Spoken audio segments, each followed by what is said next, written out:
এবার আলোচনা করব শিবা ভোগ নিয়ে। এই শিবা ভোগ কি? দেখুন, তান্ত্রিক বিরাচারী পুজো এবং তান্ত্রিক ক্রিয়ার ক্ষেত্রে গুরুত্বপূর্ণ বিষয় হলো এই শিবা ভোগ।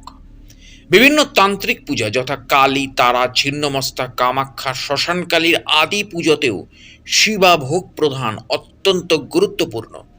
মূলত 10 মহাবিদ্যার অন্তর্গত সকল মহাবিদ্যাগণের পুজোর ক্ষেত্রেই এই শিবা ভোগ দেওয়া প্রয়োজন। শিবা শব্দের অর্থ হলো শ্রীগল বা শেয়াল। শ্রীগল বা শেয়ালের উদ্দেশ্যে নিবেদিত ভোগকেই মূলত শিবা ভোগ বলা হয়ে থাকে।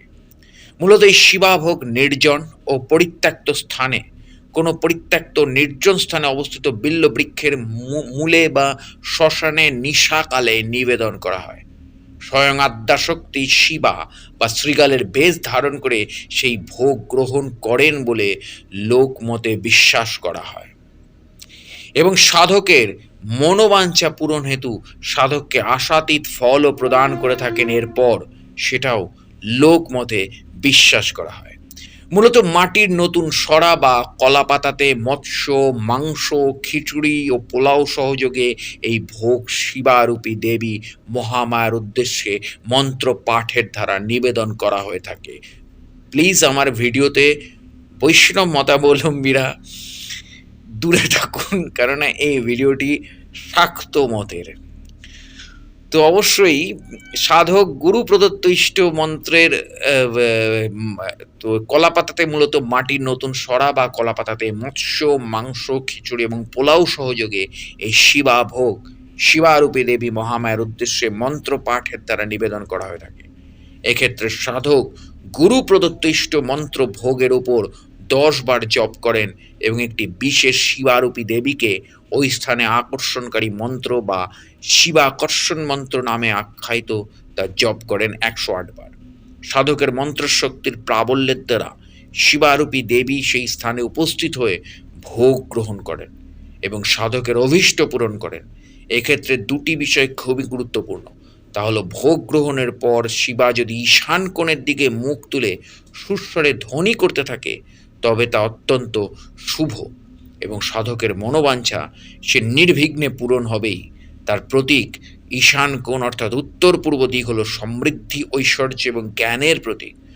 যদি শিবা ভোগ গ্রহণ না করেন এবং চলে যান তবে তা অত্যন্ত অশুভ এবং অমঙ্গল সূচক ইঙ্গিত বহন করে সাধকের জন্য এবং এতে সাধকের মৃত্যু ভয়েরও সম্ভাবনা থেকে যায়। তার মানে তার সাধনায় ভুল হয়েছিল কোনো। এই প্রসঙ্গে রুদ্র জামল তন্ত্রে বলা হয়েছে, যদা না গৃহতে নুনং তদা নৈব শুভং ভবেত, অর্থাৎ শিবা যদি ভোগ গ্রহণ না করেন তবে কোনোভাবেই তা শুভ নয়।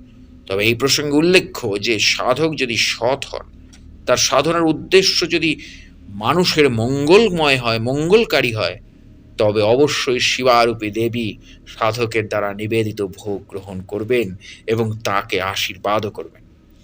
কুল ও চূড়ামণি তন্ত্র অনুসারে যদি তান্ত্রিক পুজোতে শিবাভোগ প্রদান করা না হয় তাহলে দেবী রুষ্ঠা হন এবং সকল সাধকের সকল জপ, পূজা তথা শুভ ফল তিনি হরণ করেন এবং অভিশাপ দেন, নির্জনের সাধকের পুণ্যকর্মের ফল বিনষ্ট করেন।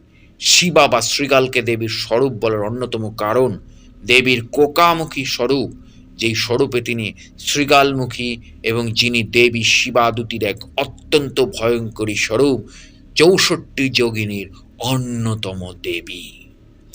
তো এই ছিল শিবা ভোগের কাহিনী এবং শিবা ভোগ তন্ত্র সাধকদের ক্ষেত্রে কতটা ইম্পর্টেন্ট। ভিডিওটা বানানোর পরে অনেকেই এসে আমাকে কমেন্টে বলবে যে এসব কি দরকার জানানোর, এসব কি দরকার জানানোর।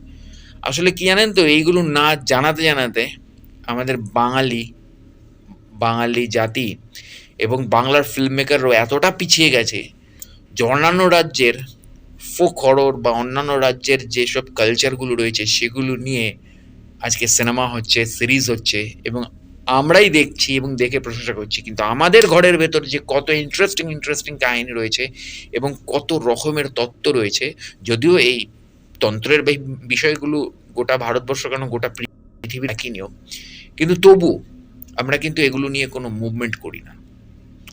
সো এক্স্যাক্টলি সেই জায়গা থেকে দাঁড়িয়েই আমি ভিডিও বানাবোই, সে যে যাই বলুক। অবশ্যই জুড়ে থাকুন আমার চ্যানেল এবং পেজের সাথে। দেখা হচ্ছে পরের ভিডিওতে। নমস্কার।